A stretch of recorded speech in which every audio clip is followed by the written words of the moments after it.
खैरपुर भरिसां यूसी शादी शहीद जे चेयरमैन लाइ उम्मीदवार पाकिस्तान पीपल्स पार्टी यूसी शादी शहीद पुराणो कारकुननि ऐं अॻवान फ़क़ीर शेर अली ॾेथो ऐं वाइस चेयरमैन लाइ फ़क़ीरानी ख़ानदान सां तालुक़ रखंदड़ फ़क़ीर गुलबहार उर्फ़ शहज़ादो ख़ान धारे जो इंतिहे शादी शहीद लाइ नौजवान बासलाहियत हर ख़बर खां बाख़बर रखंदड़ फ़क़ीर अब्दुल सत्तार मेहरानी खे यूसी शादी शहीद जी अवाम पारां मुक़ररु कयो वियो आहे, जेके दरगाह लौंग फ़क़ीर खां खैरपुर सवे गारियुनि जी रैली ऐं दुहिल दमामनि सां खैरपुर इलेक्शन ऑफिस पहुची चेयरमैन ऐं वाइस चेयरमैन ऐं काउंसलर फारम जमा करायो।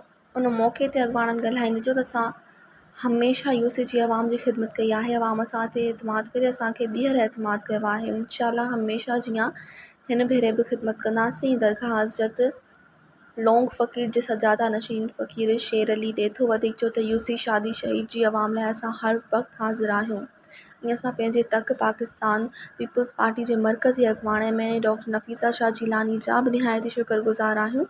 असांखे अवाम जी ख़िदमत करण लाइ टिकट ॾिनी आहे।